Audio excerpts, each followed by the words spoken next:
Inner Thai rash, etching और irritation, इसके क्या रीजंस हैं और इसको कैसे मैनेज किया जाता है। अगर ये सब जानना चाहते हैं तो इस वीडियो को ज़रूर देखें।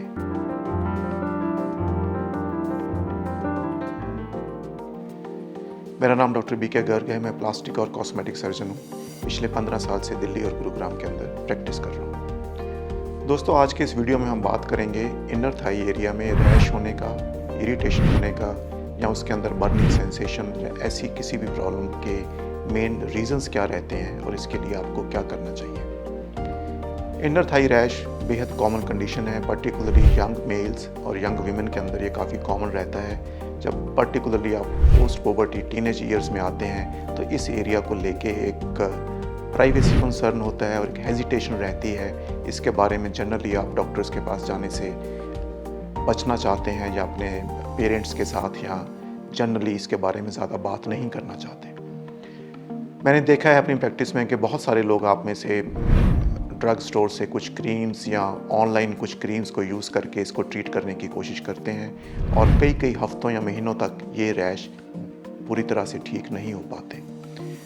इसके बारे में हम बात करेंगे, इसमें ऐसे क्या फैक्टर्स हैं जिसके कारण ये डेवलप होते हैं, क्यों डेवलप होते हैं और ये कॉमन कंडीशंस क्या होती हैं जो इनर थाइस के अंदर रैश, इचिंग या बर्निंग सेंसेशन का रीज़न बनती है। कुछ कॉमन बातों के बारे में पहले डिस्कस करते हैं, जैसे ओवरवेट होना, ओबेसिटी।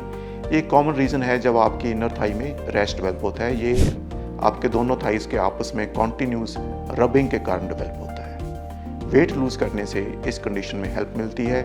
एक्सेसिव वेट गेन के कारण इस एरिया में पिगमेंटेशन भी डेवलप हो सकती है।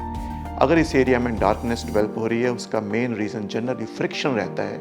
आपके दोनों थाइस के बीच में फ्रिक्शन या आपके अंडरगारमेंट्स के टाइट होने या उसके कुछ ऐसे फैब्रिक की कॉन्टिन्यूस फ्रिक्शन के कारण भी ऐसा डेवलप हो सकता है। एक्सेसिव स्वेटिंग भी इसका एक रीज़न हो सकता है। अगर आप स्पोर्ट्स करते हैं, पर्टिकुलरली इन यंग अडल्टहुड, आपकी स्वेटिंग बढ़ सकती है। हार्मोनल चेंज के कारण भी होता है।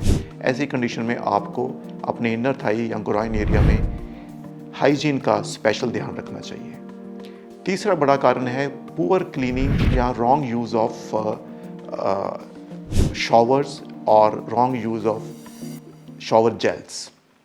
हम कुछ सोप्स या शॉवर जेल्स यूज़ करते हैं और जब हम अपनी बॉडी पे यूज़ करते हैं तो they trickle down to your groin area. वहाँ पे क्लीनिंग एडिक्वेट ना होने के कारण सोप्स और शॉवर जेल्स अकोमुलेट हो जाते हैं या वहीं पे उनका कुछ कंपोनेंट हमेशा बना रहता है। ये शॉवर जेल्स और सोप्स प्रोलॉन्ग्ड एक्सपोजर के कारण वहाँ पे एलर्जिक रिएक्शन स्टार्ट कर सकते हैं। एलर्जिक रिएक्शन होने के बाद उसके अंदर फंगल या बैक्टीरियल इन्फेक्शन हो सकता है। एक और रीज़न जो आप सबने ध्यान रखना है कि इस एरिया में जो रैश है वो सिर्फ एक रैश या एलर्जिक रिएक्शन ना होके फंगल इन्फेक्शन हो सकता है। फंगल इन्फेक्शन के अंदर आप जनरली ओवर द काउंटर या ऑनलाइन कुछ स्टीरॉयड क्रीम्स को उसके ऊपर अप्लाई करना स्टार्ट कर देते हैं तो वो फंगल इन्फेक्शन एक बार ठीक हो जाता है।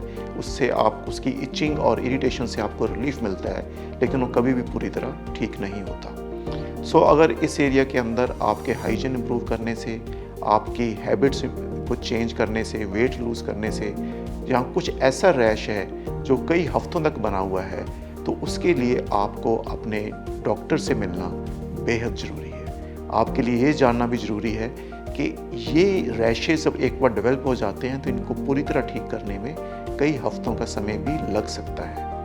अक्सर इन रैशेस के बाद उस एरिया में पिगमेंटरी चेंज यानी डार्कनिंग ऑफ स्किन हो सकता है। उसको ठीक होने में और भी ज़्यादा समय लग सकता है या कई बार ये पूरी तरह ठीक नहीं भी होती है।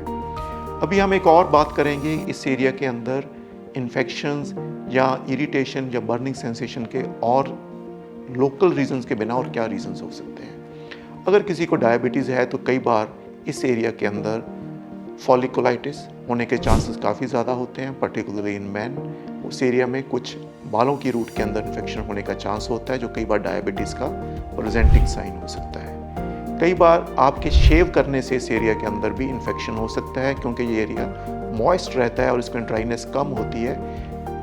इस एरिया में शेव करने से इन्फेक्शन हो सकते हैं। अगर वो जल्दी सेटल नहीं हो रहा तो आपको उसके लिए एंटीबायोटिक्स का यूज़ करना पड़ सकता है या कई बार ये शुगर का साइन भी हो सकता है।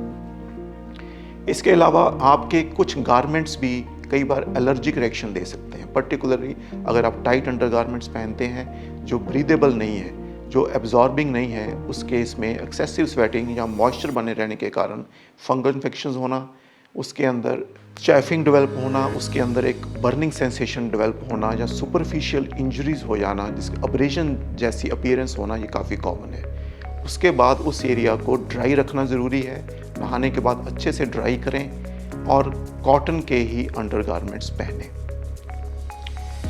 थाइज़ और इनर थाइज़ के अंदर जब भी कोई इन्फ्लेमेशन या कोई इंजरी होती है या फंगल इन्फेक्शन होता है, ये अक्सर पिगमेंटेशन का रीज़न बनता है।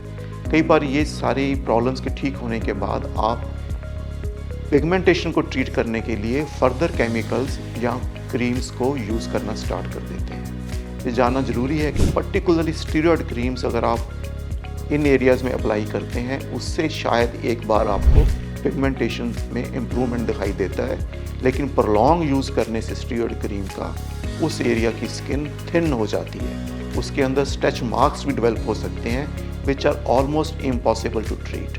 सो इसलिए आप अगर बहुत समय तक कोई भी क्रीम या ट्रीटमेंट यूज़ कर रहे हैं इनर थाइज़ के अंदर, उसको कभी भी मेडिकल सुपरविज़न के बिना प्रोलॉन्ग ट्रीटमेंट नहीं करें।